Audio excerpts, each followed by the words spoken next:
The following program is presented by the Metropolitan Library Service Agency.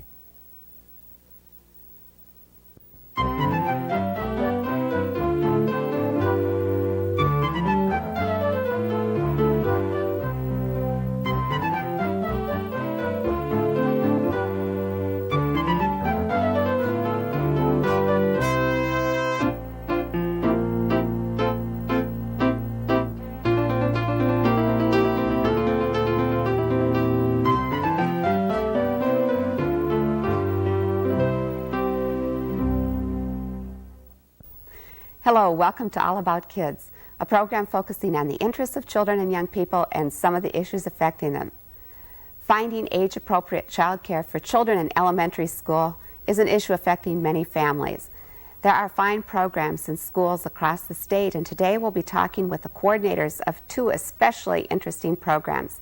Linda Sisson from Edina Kids Club and Deb Ukura of Hopkins Kids and Company will be discussing their programs. Later on, we'll be looking at an award-winning video, Kids in Good Company, which describes a variety of child care programs across the state. Linda and Deb, it's a pleasure to have you here today talking about something that's of real concern to me, both as a librarian and a parent, school-age child care. You've both been involved for a long time and have actually seen the development both of community interest and school interest in fine programs for children who are in school. Linda, give us a little background. You've been involved with the Edina schools for 13 years. You developed and, in fact, instituted the program there. Yes, I was really lucky to be able to be in the first wave of programs that were developed. It was kind of daunting because hardly anyone was providing school-age childcare. I think Hopkins had started a year or two before, and Robbinsdale School District a year or two before 1980, in the late 70s. So it was fun, and it's been, it's wonderful work. Working with that age children is very exciting, and working with the kind of people who are in school-age childcare is really exciting. People like Deb. Well, as I recall, it was kind of hard initially to convince school administrators and boards that there was a need for schools to provide some sort of space and program for children. Did you run into that when you started at Hopkins, Deb? When I started at Hopkins, the program had been in existence for 2 years, and there was a core group of parents and one administrator, one principal in particular, who said, yes, this is important, and yes, we need to try this. And it took 1 year in Hopkins, and 2 more schools opened programs after that, and then it just blossomed from there. Well, obviously the administrators then were seeing that more and more of the parents of their children were in the workforce, working outside the home, so something needed to be done for those kids. You've both been involved in the production of a fascinating videotape that sort of gives a statewide perspective on the state of school-age childcare. And I think that taking a look at this video is going to give us an idea of the variety of programs that are available, and watching the children's reaction to what goes on while they're in the school-age programs is terrific. So let's look at this video, and then we'll talk a little bit more about your reactions and some of the things that you're finding out in your programs.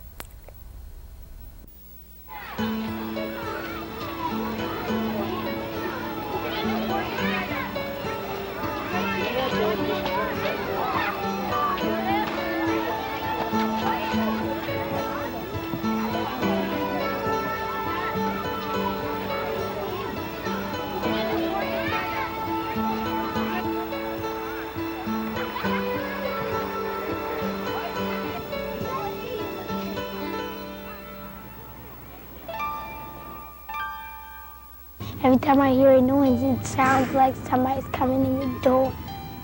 And I'd go in the kitchen to get a knife. Because of a significant increase in the number of working parents, many children between the ages of 5 and 12 are caring for themselves before and after school. We have about 300,000 children in Minnesota who are in that age bracket where we talk about school-age childcare. About 50,000 of those are in some kind of program. I'm very concerned about children who might be left alone between the ages of 5 and 12.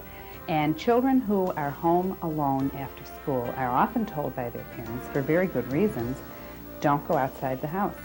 Well, if they don't go outside the house and their peers have those same instructions, you have a lot of kids all in individual homes after school, none of them socializing either with adults or with children their own age. That's how we learn to get along with each other. If you stay home alone, it's kind of boring because you don't got anybody to play with. Can't let friends in the house because if they get hurt, then my mom won't be there to help them. It's real tough because you don't want to make it say, never call me at work, I'm totally off limits to you, but yet it can't be insignificant. I've been working with Minneapolis Fire Department for just over 5 years, and I have a very real sense that in the last year or so we've had an increase in both the number of fires that we have responded to in which children have been involved in fire play, either as a result of unsupervised activities at home or other problems within the family that are causing them to get involved in that. When they're unsupervised, no adults around, it seems like they get into trouble. They steal, commit acts of vandalism. We've even gotten to a point where we have 10-year-olds terrorizing older citizens in the community.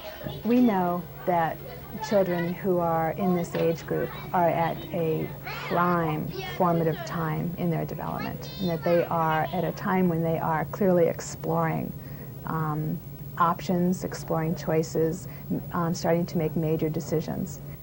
I kind of don't like it when someone calls for my mom or dad because it's hard to tell them that they're not home without them telling that they're not. It would be ideal if we could have a world where the kids that can't come home to somebody right away would be able to go to a place that they can have fun, have play, have structure, decide on what kind of activities they want to do that day, and have somebody there guiding them. Well, if your parents work all day, they bring kids to a school and there's rooms and you have teachers and they do activities and things with you every day. School-age childcare is an opportunity for children who are enrolled in kindergarten through 6th grade to be in environments that are safe and nurturing and responsive to their needs before and after school and during vacations. My mom signed me up because she got to work kind of late. As a first grade teacher and a former school-age child care provider, I know what a profound effect these programs can have on children's learning. And school-age child care is experiential education at its finest. The social and emotional growth that occurs, the development that children experience through problem solving, playing and interacting with children of their own age as well as other ages and adults, not only facilitates further learning in the classroom, but it prepares them for life in today's ever-changing world. Minnesota is blessed with a number of excellent school-age child care programs. We have right here in our own state models in school districts, in family child care homes. In Rochester, where the Mayo Clinic and IBM are its largest employers, the Rochester School District houses a program in each of its elementary buildings. The collaboration with other, with employers, large employers in a community, and with other groups and organizations, I think is just critical to the success of a school-age program, wherever it is. Last year we started Winona State Intern Program. We've had 3 elementary counselor interns in our program for working with staff, kids, any areas of concern with parents. School districts, by sharing space and being able to use the facilities that our taxpayers have already paid for, and we can do it at a lesser cost to the families. I believe it's the responsibility of a community to provide for the needs of that community. And we are facing in Minnesota as well as nationally the whole issue of single-parent families and families where both parents are working outside of the home, And the care of children is becoming very critical, quality care. Nestled in north-central Minnesota on the Leech Lake Indian Reservation is the town of Cass Lake. Here, the Cass Lake Bena School District has responded to the needs of the Native American population. So that we get a self-pride, pride in, our city and as individuals, and we're going to, promote our city, what's special about it, what makes it different from someplace else. In this day and age, the school is many things to kids other than just book learning. We're a social service agency. We coordinate social services, and this is just one of those social services. We do want more student participation. While we need to charge because it's a break-even type program, we want to assist parents who can't afford to pay the full fee. Certainly no one is locked out. Everyone has a chance to come in and avail themselves of the program, no matter what their income level is. Working with a broad array of community organizations that really provide an opportunity to pool resources and come together to provide a stronger, richer programming. And we're finding that not just one source, not just the school or not just the private provider or the park can provide the programming and meet all the needs of all the individuals alone. Once a control data building, the St. Paul School District dedicated space for RONDO Discovery Club in its plans for a new elementary building. By being housed in the school, the Discovery Club has the use and availability of the facilities. There's a need for them to have that aftercare, more so than going into homes. At least we know in a facility such as RONDO what happens. I have a chance to see the children during the day. We know there are planned activities for them, and it makes a whole new ball game for students, more so than just sending them on their way by themselves in a home after school. There have been several corporations that have developed some new programs for school-age kids. They have used their corporate space, and the public schools, in a partnership with them, have come in and put in a public school classroom in this corporation building. The value of partnershiping is exemplified in another Discovery Club location in downtown St. Paul. First Bank provides us with 3,000 square feet of space and also an additional room for the children to have gym time in. And they also provide the custodial services for the program. Value for the children is that they're learning a lot about safety, being downtown. They can also have that special time, the quality time with their parents to and from school, and also during the lunch hour, they can spend time with their parents. Companies are very happy with it.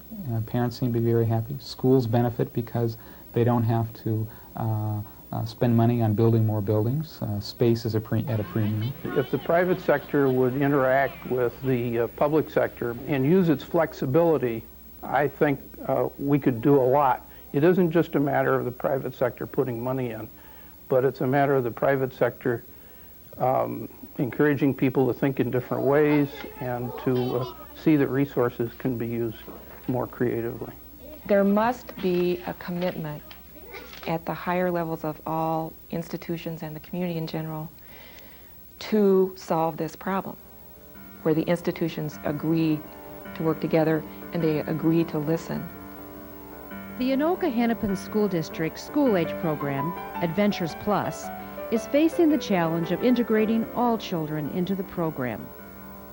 Adventures Plus alternative program. It's dealing with children who have not been successful in our existing program. So we've developed a program to meet their needs so they can become successful. A lot of these children prefer one-on-one or small groups, so we offer those kinds of situations for them.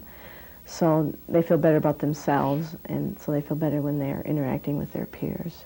I think it's great, and I think it's real exciting. And I think it is our role because we're here for families and children. We have a shrinking budget. We have a growing need. Many of the programs that have worked, especially in the older grouping, are very localized solutions where people came together and said, this will work for our kids. Edina Kids Club, Hopkins Kids and Company, and Winona Key Kids are 3 of several school-age programs that specifically address the needs of 4th, 5th, and 6th graders. Children in this age group are striving toward being individuals, being independent, taking care of themselves, and making their own decisions. Many children in this age group are ready to be on their own and together with their parents have worked on making the transition from supervised care to self-care. They have an option to come to something with kids their age, just for them, geared towards them, but they also have the choice of being home and feeling responsible and good about themselves being at home. I think we need to involve people and institutions and resources in the community that think about recreational activities. What are good recreational activities? What are good creative activities for children? By taking an already existing staff and an already existing building, Minneapolis Park and Recreation has created an affordable school-age program. Recreation Plus is a recreation-based school-age child care program. It's a program that seeks to provide a safe and low-cost but fun and skill-building kind of an experience for children that are school-aged.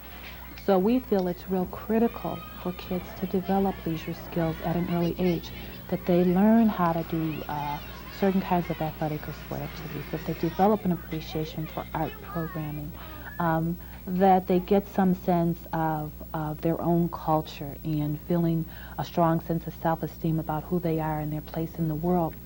We have let our elementary school-age children be in school and then go home alone without appropriate resources. And we wonder why, if we do that, why are we having such a problem, such a challenge with adolescent behavior? Well, it seems as though if we allow that gap to continue and just let the children fend for themselves during that time in their lives, we are going to face a situation where they are adolescents and they are out of control. And when you're an adolescent and you don't have skills, you above anything else, you will not look uncool to your peers. So therefore, you won't be involved. And if you're not involved in something that's positive, more than likely you may get involved in something that's negative. Providing quality choice programs for school-age children in our country as well as in our state is going to be at the very root of success for children as they grow into adolescence and therefore into adulthood. My dream is, since we know how it can be accomplished and we have the examples of excellent programs right here in our state, we need to make sure that that kind of quality care is available to every child in every community in Minnesota.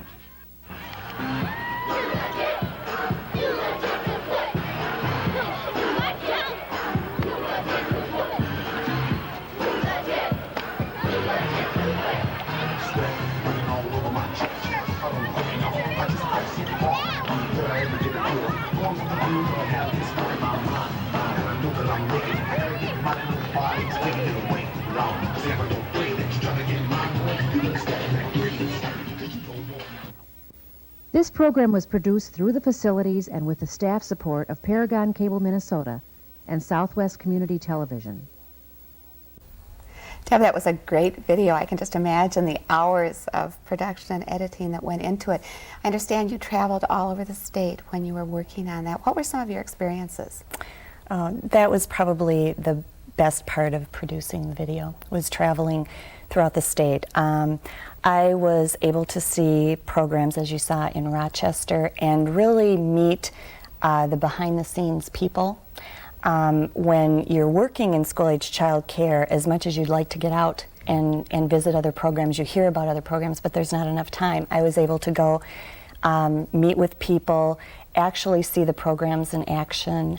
I knew that Minnesota was really in the forefront as far as school-age child care, but what I really found out is that we have some wonderful, dynamic people out there who really care about school-age kids and are really looking to promote this program. And obviously adapting to the needs of the community. It's interesting, as a public librarian, there's a great deal of concern in libraries across the country that there aren't appropriate school-age child care programs. and children are filling the public libraries after school, which is terrific, but we aren't childcare. And so I think the idea of community agencies such as libraries linking with appropriate school-age programs makes for a much stronger sort of thing, rather than people thinking just anybody can do it. What do you think about that, Linda? I think you've always networked, for instance, with the library and with other community agencies. I think the one thing that becomes clearer to me every year I'm in this, that you have to collaborate with a lot of people to be really successful, and to give kids a strong sense of community. You really have to work with your whole community. You were talking before we started about a new report that was just published in the spring of 1993, giving some national data on school-age childcare. Yes, and unfortunately, one of the conclusions reached in that report was that school-age childcare is basically a middle-class phenomenon, because the programming is not accessible or affordable to a lot of the children who need that kind of programming. And I think in Minnesota, I would underline what Deb said. We have some of the best programs in the country, probably the largest concentration of good programming in the country. So we know ways to provide guidance for children after school, to provide the appropriate kind of engaging activities that they love to be involved in. But unfortunately, it's not available to everyone across the board. And that's something that we would hope that... Well, is this something that's being addressed at the legislative level? Certainly through local school districts. And I would expect the primary response would be, we're expected to do so many things with a very limited budget, that this is something that's... Well, I think the reality is that children whose parents work full-time are spending more time their first few years of school, kindergarten through third grade, say, in the care of other people or on their own, depending on what their situation is, than they do in the actual classroom. So if we don't attend to what happens during those thousands of hours during their elementary years, it's going to cost us later in terms of remedial programming or... Well, in the video itself, children talked about being afraid to be home alone or being bored, and I think that's the worst possible thing. I've heard concern expressed by people who perhaps have not had children in childcare themselves, that what is going to happen to this nation when our children are being raised by someone else. And you've had experience over 13 years, so you've sort of seen a generation start with preschool care and go right through the school-age program. I think that we should be very concerned about what's going to happen if it's not a quality experience for the children. If it isn't a program that involves the parents and isn't provided by really very caring and well-trained staff. Not just anybody can be the babysitter, which is the way. But a good program like Deb's and Hopkins or Edina Kids Club, it's what they can gain out of it is wonderful. I've had so many parents write to me and say, this is so much more things that my child is learning about, you know, how to get along with other people and the kinds of activities they're learning to, you know, that they're interested in.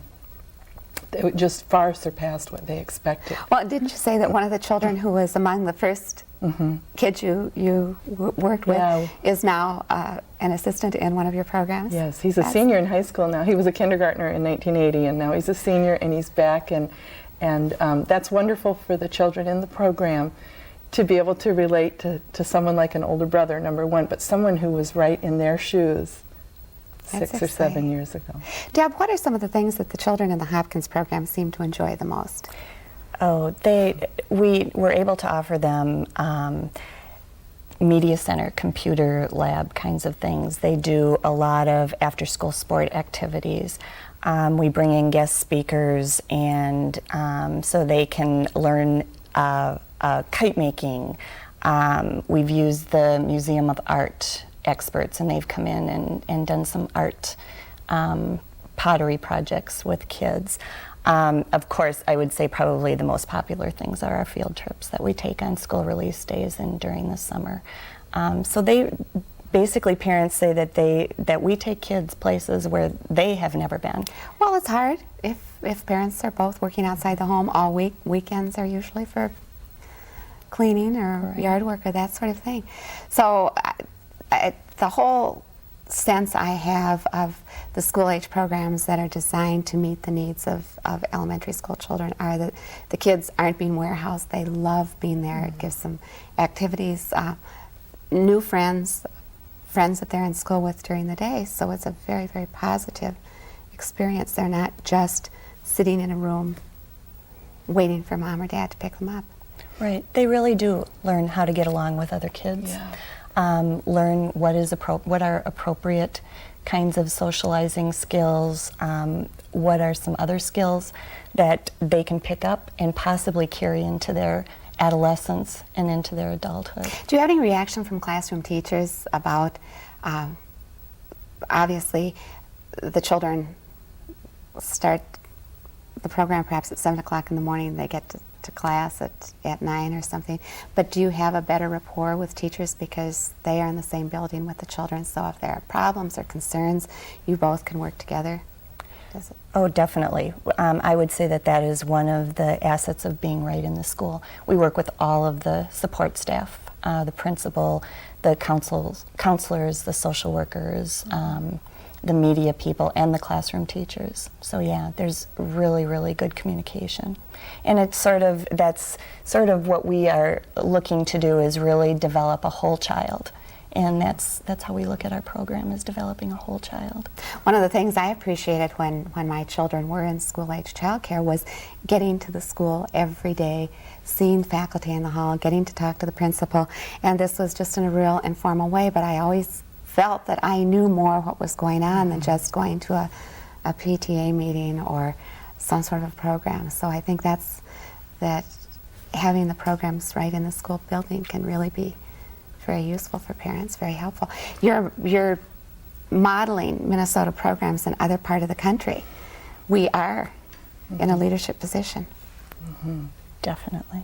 Thank you both very much for being on All About Kids today. We'll talk to you again. Thanks. Some interesting and exciting options for families looking for school-age childcare. Would be wonderful if each child who needed it had these sorts of opportunities. Thank you, Deb Ukura and Linda Sisson. Thanks to all of you for joining us on All About Kids. Please tune in again.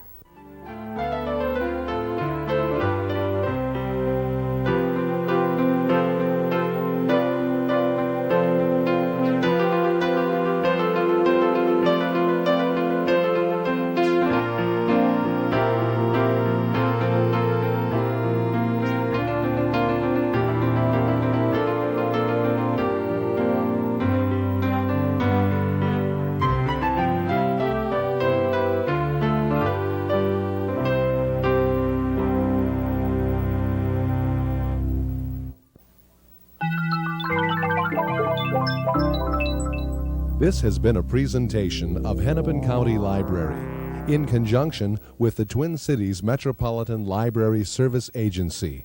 We thank you for watching, and we hope you visit your public library often.